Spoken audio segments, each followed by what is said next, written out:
Extra time. Hello and welcome back to the Extra Time podcast. The sun is shining. England are off to a flyer at the Euros, and I'm joined today by Dougie and Sam to revel in the glory of this week with me. Dougie, how are you doing, my friend? I saw you last night. You were certainly enjoying the aftermath of the England victory. How are you holding up today? I'm okay. I mean, which brainiac decided to put an England game on a bloody Sunday? But no, I am all good. I mean, it was well worth celebrating, wasn't it? It was a great performance, a great day. The sun is shining, as you say. I avoided getting sunburnt as well, so I'm in a jubilant mood, really. Oh, I love that. Right. Love that. If One big question, actually, that the fans want to know: how's the wallet? The wallet has recovered. Yeah. It is dried out, and once again, I'm sorry for going into such detail on transfer review last week even, about what went down with the wallet. But the wallet is back, and it's back in business. Love it. If ever we needed a bank holiday Monday to fall, today I think would have been the one. But I mean, Dougie, Honestly. I say, Dougie, when you announced that you were going home to see your girlfriend, and you're like, she's going to be so happy to see me, I was sceptical. I brought her back pizza, so she was delighted. No, well, that's why you're a perfect boyfriend, I'm sure. Sam, my friend, we had a bit of a day yesterday. How are you holding up? I'm good, man. I woke up and I was just like, yeah, this weekend it almost topped the Champions League final weekend. Wow. But that was a quality experience. Shout out Heineken and everyone on the day, and shout out Henry for bringing me in because it was an amazing experience, man. Obviously, I needed someone to make me look good, so I thought take the feeble member of Football Daily. No, cheers for that. If anyone didn't see, Sam and I went to Wembley, courtesy of Heineken, had a great time yesterday, cheering England on. But let's quickly kick off because our sponsor today for the Extra Time podcast is Fanteam, the kind of fantasy football app, which we've all been playing along with, really enjoying. There are still chances for you to sign up as well. The link is in the description below. They are accepting late entries. Their sort of terms and conditions do apply. You've got to be 18 to play along, but it is really fun. Dougie, how's your team got on after the first sort of few games so far? Yeah, I mean, mixed bag. Real mixed bag so far. I was delighted with my shout with Ciro Immobile. He played exceptionally well during the opening game against Turkey on Friday, obviously. But my big call in midfield, Kevin De Bruyne, thought he was going to play, didn't feature. So I'll be looking to change him out. And for some reason, I wanted a North Macedonian defender on my bench who was really cheap as my third sub. But he's come into my starting lineup and he brought in a 0.7 performance, Muslio. So that's not ideal at all. Soyuncu minus 0.3 as well. Vindal minus 0.3. Just too many goals in that game with Ukraine and the Netherlands for Vindal to score high. But Donnarumma did well, 6.3. Depay, 5.4. Slightly disappointed to get more out of Gareth Bale when they're playing Switzerland as well. And then I've got Mbappe and Müller and Fernandes still to play. So, mixed bag overall, but my main man, Ciro Immobile, delivering the goods. I was chuffed with that. Oh my God. I had exactly the same. So, the positives, Donnarumma in goal, 6.3. Lukaku, who I captained, he's come home with 22.6. He's my pick for Golden Boot winner at this tournament, and he just looked imperious, didn't he? Yeah, eating up that Russian defence, as we said. And then Barella as well, 4.3. But yeah, I mean, my defence has had an absolute stinker. Simon Kier, 1.7. Celik, 0.7. And then exactly like you, Sancho didn't play. So instead of substituting in Kieffer Moore, who would have got me some points as he scored, they decided to sub in Mykolenko, the Ukrainian fullback, who's got in, conceded 3, and got a nice 0.7 there. So yeah, my defence is -9 for goal difference, I think, so far, which is isn't good. But yeah, like you, I've got Fernandes to play, Dani Olmo, Milik as well, and then Cancelo and Robertson. So obviously a few of these games will be done. Cancelo's got COVID. Has he? Yeah. Oh, that's another L for Henry there. That's a big L. Right. My defence needs some serious restructuring. But I mean, listen, guys, at home, if you think you can do better, and you probably can do better than Dougie and I, judging it's not hard. but the early basis, then do check out Fanteam. It's £20 buy-in, but once you're in, it is great fun. Obviously, 18 plus. You can see all the links in the descriptions below. And yeah, I mean, we're going to be playing this throughout the whole tournament. You'll probably see the boys, Chris and Joe, and that lot playing along as well. So see if you can beat us, because we've really enjoyed it so far. Let's crack on with the podcast proper, because we're going to take a little look back at some of the kind of talking points in the game so far. And I think we have to start really with that Christian Eriksen incident during the Denmark game. Desperately sad images coming off that game. I mean, talking to my housemates who aren't even particularly bothered about football, described it as some of the most sort of difficult TV they've ever witnessed. I mean, Dougie, what was your take on what went down and sort of the aftermath that we can expect? Well, it was just horrible. I think everyone instantly knew the sort of severity of the incident. I never watched I think it was 2011 when Fabrice Muamba collapsed in that FA Cup game. Didn't watch that on TV, so it's the first sort of incident I've seen of this type, and it was just really harrowing. And I thought the coverage afterwards went on for too long. I thought it was, showing his wife on the side of the pitch. It was really upsetting to see, and I was actually watching it by myself at the time in Denmark. Not in Denmark, watching the Denmark-Finland game by myself, and it was really difficult to sort of swallow and get your head around. I thought the way that the fans reacted in the stadium was beautiful to see. Yeah. I hope there wasn't any pressure on the Danish players to continue that game, because what they've gone through, I just can't even get my head around. Massive credit to Simon Kjær as well, who started CPR on Eriksen, who got the players to form that protective huddle, and Kasper Schmeichel as well, both of them consoling Eriksen's wife on the side of the pitch. But the main news is that Eriksen is okay, and at times like this, it just makes you sort of reconsider your own mortality in a way, and it was absolutely harrowing to see. But I'm so glad that he's making a recovery, and long may it continue. I completely agree. I mean, Sam, just for the Danish players to even come back and continue that game must have taken some extraordinary willpower there. Obviously, Finland did emerge victorious. We saw Højbjerg miss the penalty, which, Eriksen would have been the one to have stepped up in that normal situation there. But I mean, you can't even begin to imagine what those Danish players were going through, can you?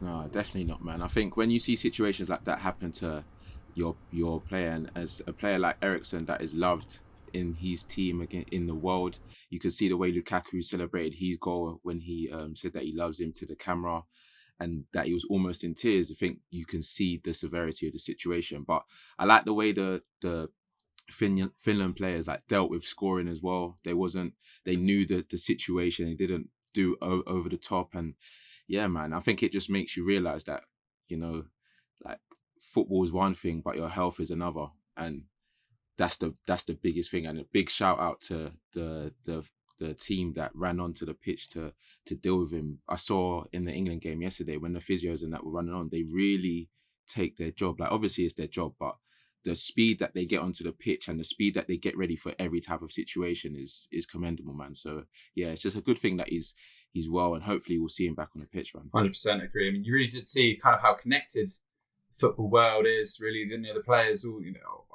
rivals obviously on the pitch, but they're all supporting each other. We saw some tributes during the Austria game as well, and even in the England squad. You think of how many players, sort of ex-Spurs players, have spent time with Kane there. It's really, I think, desperately sad, but you really did see the kind of togetherness and sort of what is important in football kind of shining through. And I guess that kind of rolls on to our next thing, really, Sam, because as we said, we went to the England game at Wembley yesterday, and we saw that with the taking the knee, it was desperately annoying to see the boos ring around the stadium. But then the counter reaction to that, the cheering and the kind of, we're not going to take this, we're going to try and drown out this oppressiveness. I mean, to be part of that, because up to that point, it was an amazing experience. The atmosphere was alive at Wembley. How did you feel about that kind of, when that all kicked off? It was weird, man, because I completely forgot that was even going to be a situation when I stepped into the stadium. It's only when they took the knee, you heard a split second or 2 seconds of booing, and then literally the roar of cheering after was just yeah, you lot aren't going to be able to try and put our players down and make it seem like you have a voice.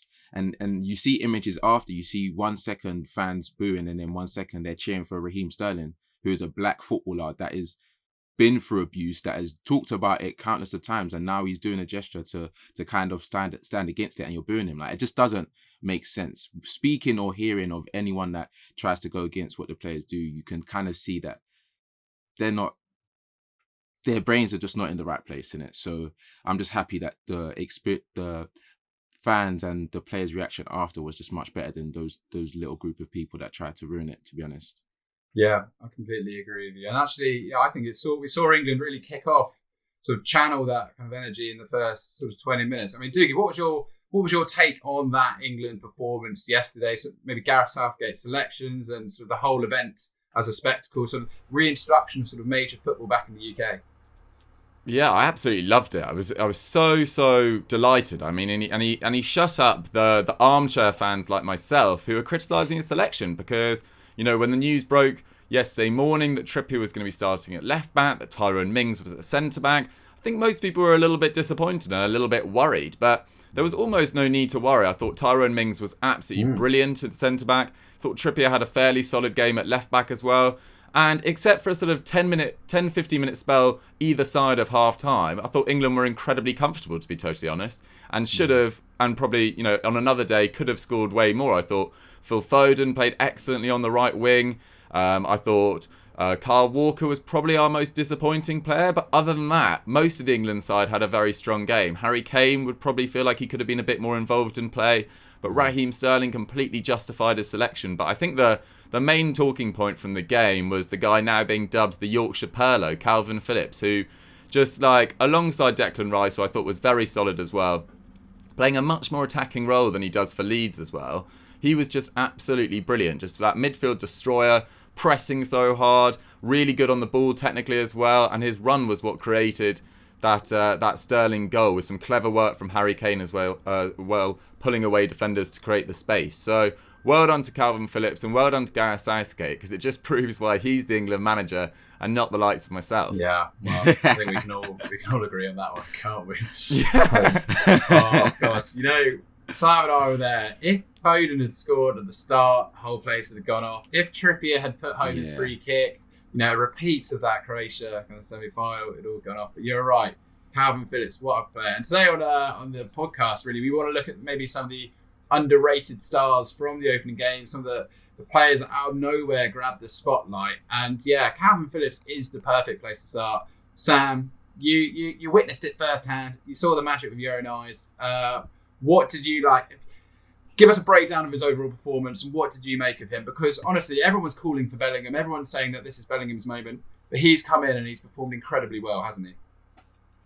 Yeah, he has, man. I was one of those people that was calling for Bellingham, just because sometimes you get caught up in the fact that you have your favourites, but at the same time, the reality is the England squad now, which is why it's so exciting, is there's so many good players. Like, even with the lineup, I said on Twitter before the game, I said, fair enough, he didn't pick Grealish, he didn't pick Bellingham, and he didn't play an actual left back. But at the same time, the squad that he picked should and did get it done. But for King Kalvin Phillips now, because that's what we got to call him, he really rose to the occasion, man. 25 years old, this is just his 9th appearance for England.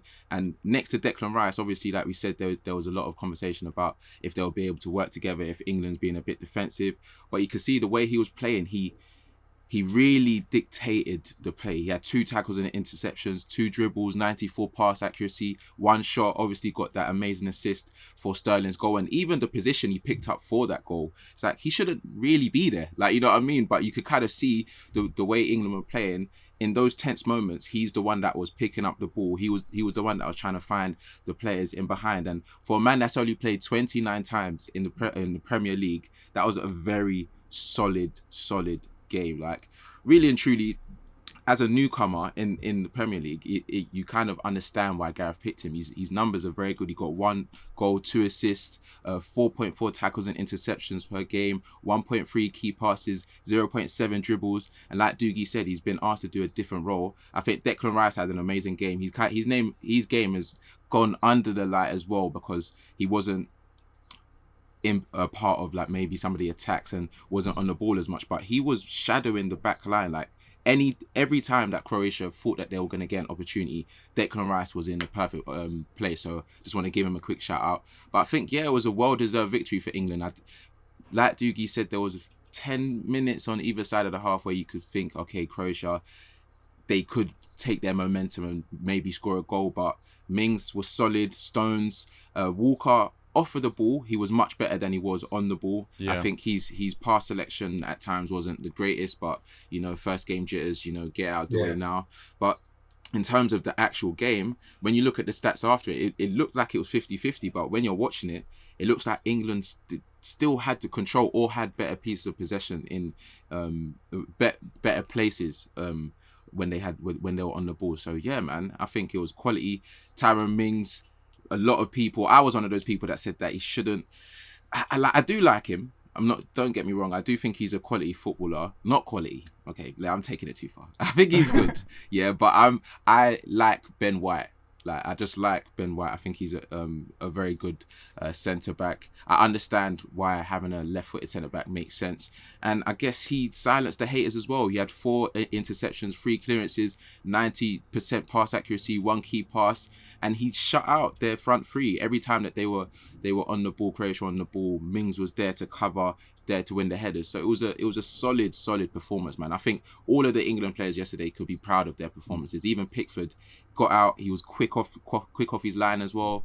It was just a quality game, to be honest. Yeah, I mean, for me, it's important for England to believe that they can just go and beat all these teams, because my biggest concern was he'd go for a back 5, which potentially is looking to negate the issues of Croatia rather than sort of take it to them. And the way that we saw maybe Italy take it to Turkey. And actually, that's what I think we saw from England. Like you said, players like Tyrone Mings, they have to believe that they belong at this top level. They have to believe that they can combat it. And actually, if you look at that Croatia side, on paper, they are still very dangerous. All right, they haven't a lot of experience. All right, they haven't had the greatest form going into this, but we're still talking about Rebic, Brozovic, Modric, Kramaric, like some really big players who've been at the top level for a long, long time. But England had to believe that they were better than them, and they went out and really took it to the game. I mean, Dougie, a quick word on Croatia, Dougie. Were they as disappointing as perhaps we anticipated them to be? Yeah, I think they were. I was expecting more, to be totally honest. I didn't think that we really cleverly bypassed their midfield quite effectively by playing really nice chips through balls into the front line, and we weren't afraid to go long if necessary. I thought Trippier was very good at that as well. Mings on the left side of that back 4 as well. But I thought it was slightly bizarre how Rebic was playing down in the middle, whereas Kramaric was on the right wing. Didn't make a lot of sense to me. I mean, AC Milan fans on my timeline on Twitter consistently complain about Rebic playing down the middle. He's just not, it's not his best position. He needs to play off the left. So I thought that was slightly confusing from Zlatko Dalic, who claims to be the second best manager in the world after reaching the World Cup final in 2018. So, take that, Zlatko Dalic. Wow. And that's I think overall, I don't want to be too harsh on Croatia. I just want to give credit to England. I was just so impressed with the way England handled the occasion, came out of the blocks absolutely flying. And the fact that Grealish didn't feature in this game, Kane didn't have his best game either, Sancho wasn't in the squad, we're playing a right back at left back as well, which I wouldn't, it'd be difficult to drop Trippier now, to be totally honest, but, Shaw and Chilwell will no doubt get place in games as well. Maguire still to come back into this side as well. It's looking very, very good for England. I thought they comprehensively won their what's going to be their hardest game in the group, probably. I completely agree. Sam and I were sat, 10 seats behind Dejan Lovren? We were analysing whether the back of his head was sort of one of the best back of head defenders in the world. Really? Has he got a nice back of head? Oh, nice. Yeah. Very impressive. But yeah, it was funny to see the self-proclaimed sort of centre-back master on the bench there. But I'm not sure he would have made a difference against a rampaging England side. But anyway, if we move on to probably the game of the tournament so far, Ukraine versus Netherlands. It was kind of everything we hoped and expected it to be. Although it was goalless at half-time, exploded in the second half. 3-2. Dougie, Denzel Dumfries, not the man I guess we thought we'd be talking about in this game, but he really stood up and turned up for a L'Orange side that looked like they were about to implode. Yeah, I mean, they were struggling for large parts of this in the first half to really create that many clear-cut opportunities, the Netherlands. But it was Denzel Dumfries that created and gave them that sort of impetus after the break as well. And Frank de Boer's Netherlands, get this as a stat, have now scored as many goals in Euro 2020 than Frank de Boer's Crystal Palace did during his brief spell there. And he was getting a lot of stick on Twitter. He was getting a lot of stick on Twitter for not playing 4-3-3, obviously so ingrained in the Dutch system, but 3-4-1-2 with Gini Wijnaldum playing in the hole was really effective. Denzel Dumfries at right wing back, Patrick van Aanholt at left wing back. Really, really solid. And Dumfries played a role in both Wijnaldum and Weghorst goals. And then he headed in the winner in the 85th minute. And it was a beautiful header with the ball going away from him as well. A fair distance out. And I thought he was absolutely brilliant, to be honest. And he had a very solid all-round game. I mean, it looked like this in terms of the stats. 1 tackle, 4 aerial duels, 1 dribble, 1 key pass, 3 shots and 1 goal. And he's been on the scene for a while now, the 25-year-old. He came through at Sparta Rotterdam and then Heerenveen, but he's been at PSV since 2018 now, I believe. And I was doing a bit of reading about him this morning, and I found out that he actually originally represented Aruba and played a friendly game for them against Guam. But according to The Athletic, he had a bit of a falling out with the coach because he drank a bit too much rum. Which is just a classic story. It's a bit like me last night, to be honest. And he's now been playing for the Netherlands since 2018. He's got 20 caps. And he's always had very solid attacking output in terms of his performances for PSV. 11 goal involvements in 2017-18, 10 in 2018-19, 9 in 2019-20, and last season 8 as well. So very much lethal going forward. And he's been on the scene for a while and been linked with a number of clubs. I've seen Spurs over the years as well, but it's now Everton who are supposedly looking at him as well. Marcel Brands obviously played a role in bringing him to PSV before joining Everton as well. He's now their sporting director now. He's only got 2 years left on his contract, and he's being valued at around £15 million, which is no doubt going to increase throughout this tournament. So I'm sure Everton are absolutely gutted that he had such a strong performance last night, although it does bode well that he'll arrive in such good form. So I think this deal makes a lot of sense for Everton, to be honest. They had to play Ben Godfrey at right back and left back at times last season as well. Seamus Coleman's 32 and increasingly injury prone, although what professional loves Seamus Coleman, but he will have to be moved on at one stage. Even though you'd probably keep him around the dressing room because he's such a good leader and such a good guy. But Denzel Dumfries seems like he's got a massive, massive future ahead of him. And this was a game where he just stamped his authority all over it. Yeah, you're so right. I mean, that header was magnificent, leading back to get it on. But I mean, for the Netherlands, if they'd lost this, considering some people have sort of picked them to be the Turkey of the tournament almost, if they'd lost this game from a 2-0 lead, it would have been disastrous. I mean, Sam, what did you make of the Netherlands side? Gini Wijnaldum popping up with a goal. He does score goals for the Netherlands there. Wout Weghorst on the score sheet as well. What do you make of their chances now going forward? Do you think this was just, now they've got this off their back, they can kind of push on? Or do you think this game showed maybe the frailties in the side that we predicted going into this? I think because they're missing such key players like Van Dijk and Blitz obviously injured, I think if they had drawn that game or lost it, it would have been a bit scary going into the next few fixtures. But the fact that they got the winner in the last few minutes shows their heart. They never really stopped giving it. Wijnaldum as well. You can see me and Dougie were talking about him on transfer review. About, was it transfer review or transfer review. And I think his role at the Netherlands is something that he really enjoys. Like getting forward, being on the edge of the box, to getting involved in some of the goals, and he's the captain now. So I think he's really leading the way. And Depay as well, he had a few good moments in that game in the first half. He almost scored a goal. He dribbled it from like the halfway line as well. So they've got a few good players. De Jong, he had a very good game. He was dictating the play. I don't think he got as much mention as Dumfries because obviously the goal, but De Jong was quality in that game. He was running the show. So if they've got those key players playing well in the next few games, I think that they can do well. And I got them in a sweepstake as well, so I need them to do well. Love it. Shout out to Yarmolenko as well. You're never quite sure what he's going to banger. Yeah, he does bang some serious goals when he wants to. Really enjoyed that Ukraine side. I'm sure if they'll be all right going further on in the tournament. All right, we'll take a look quickly at the Italy-Turkey game. Open up with a bit of a flyer, really. They completely rolled over Turkey 3-0. A bit of a disappointing display from the Crescent Stars. But the star of that game, without a doubt, Leonardo Spinazzola. Really interesting because when we did a Continental Club episode recently, we asked you to send in your picks for the underrated stars going into the tournament.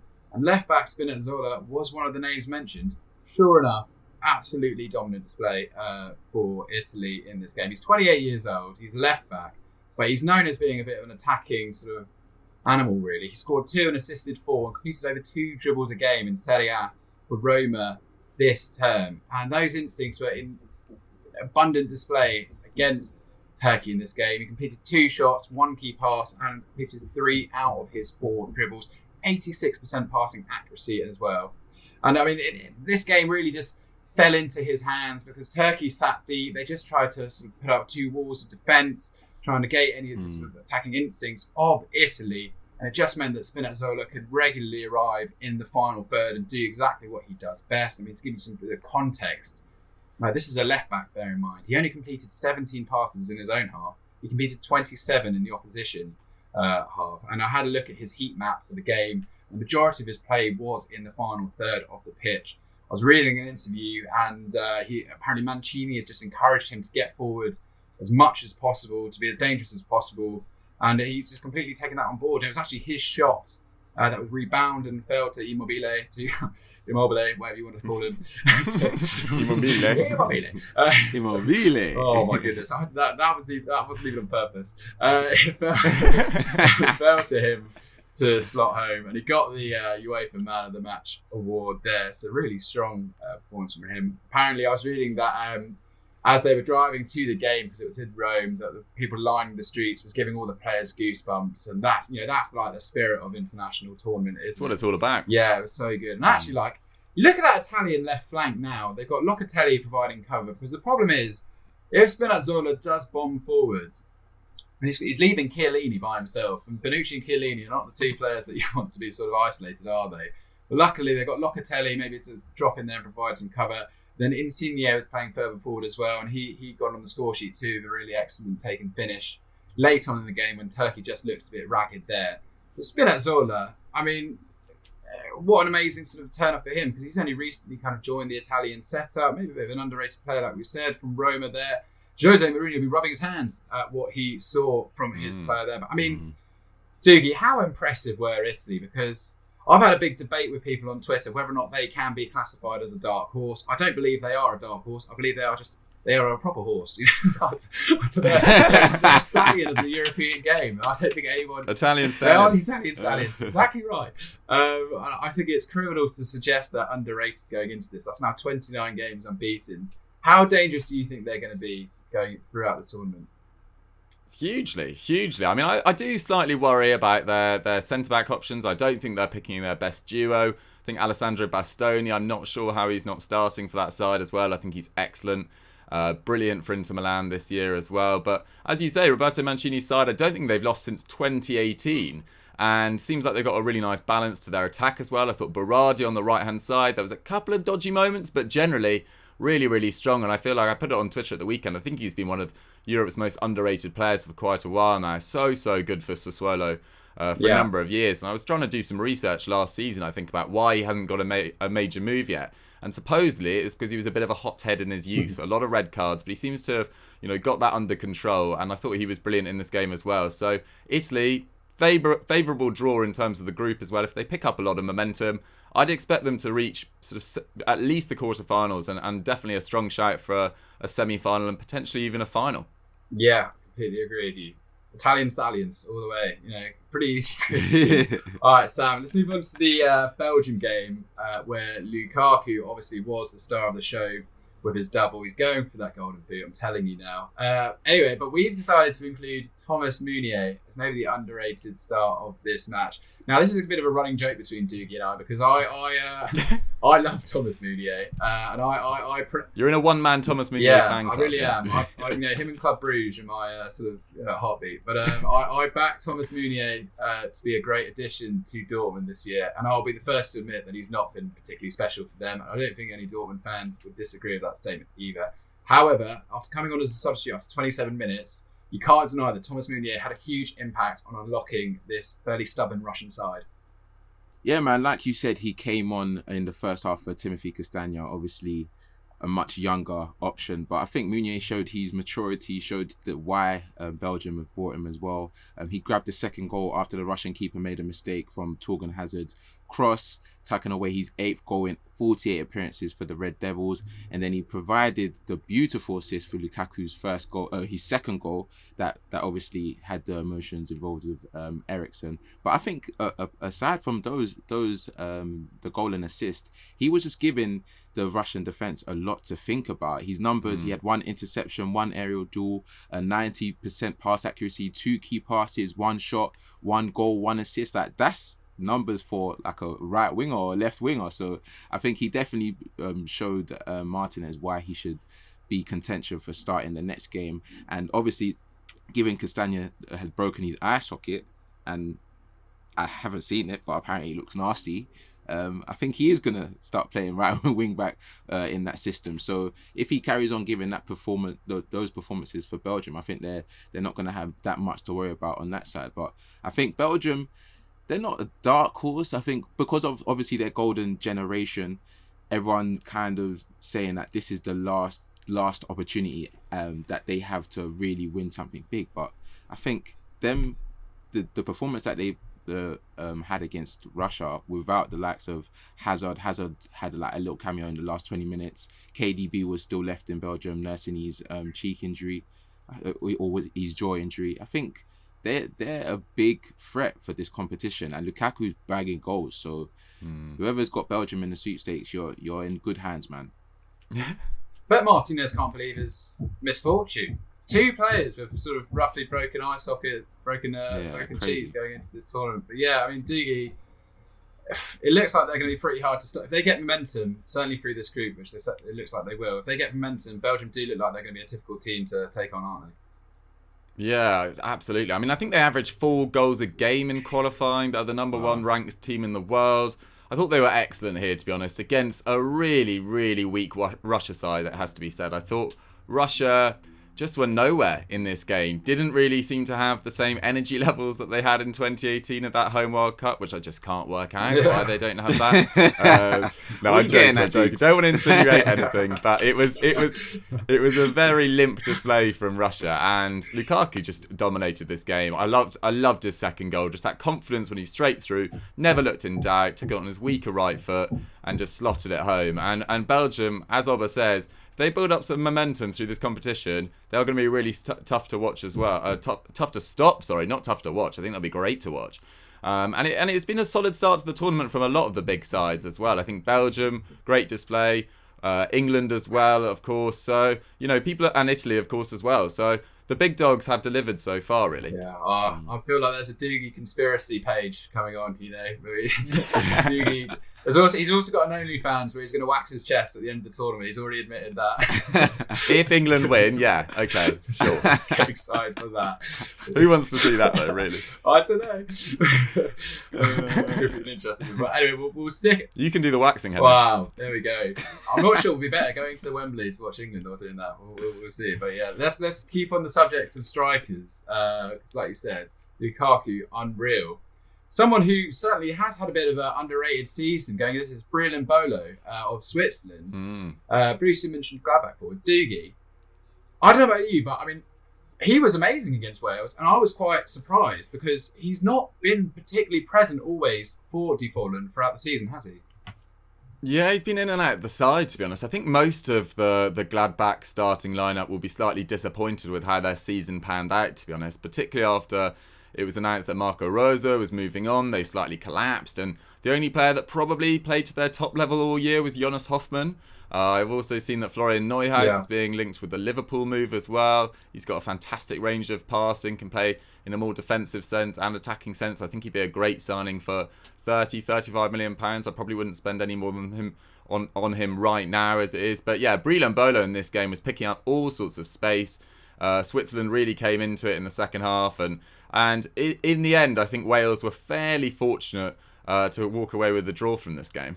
Yeah, you're right. He had an excellent game. Really. 6 shots with 3 on target. And Joe Rodon, he hasn't played a lot of football this year, has he? Chris Meffam, he's a championship player.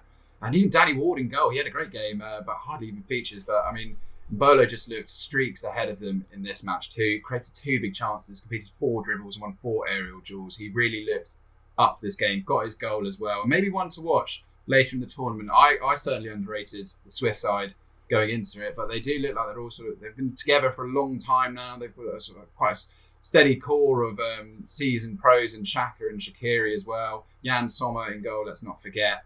Breel and Embolo really sort of deserves to be part of this conversation at the moment. But on the other side of the pitch, you had Wales' cult hero, Kieffer Moore. I've seen his name in the comments loads. People want us to talk about him.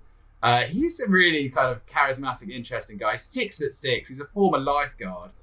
He's absolutely love him over in Wales. He bagged 20 goals for Cardiff City this term, which is an amazing return, really. And now has 6 in 18 for his country since making his debut in 2019. I think he was a League One player.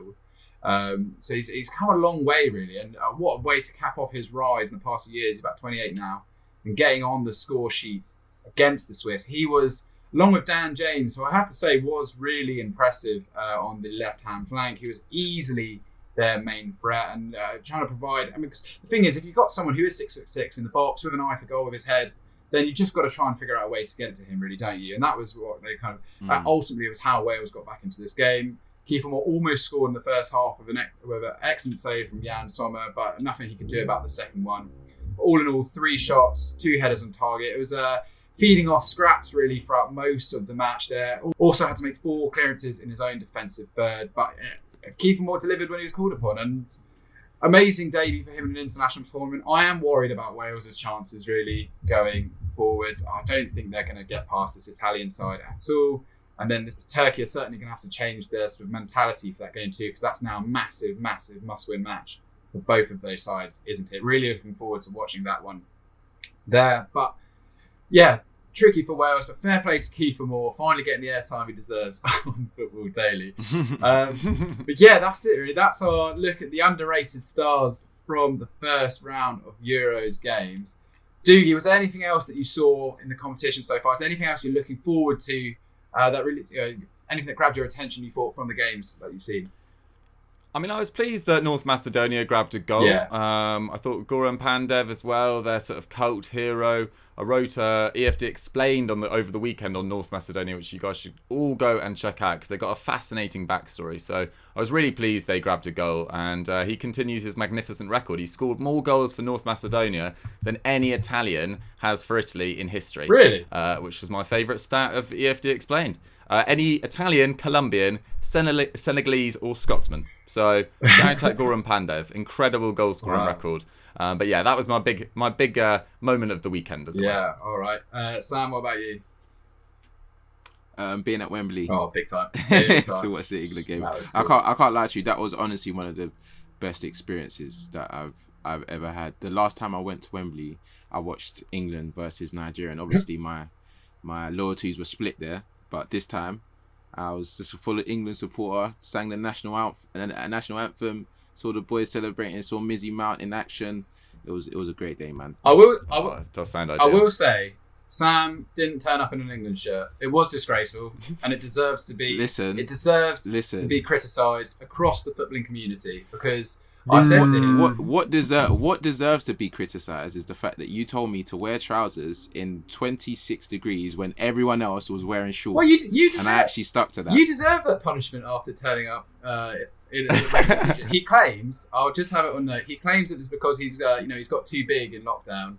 And he can no longer fit. That is not true. I can tell you what. Too big for England, are you? I see. Look at the headlines you lot are trying to make right now. Listen, my England top is long sleeve, very small for me. I've had it for like 10 years. The other England top that I was supposed to get didn't come in time, so it is what it is. You know what I mean? I was wearing a red top with blue trousers and white trainers.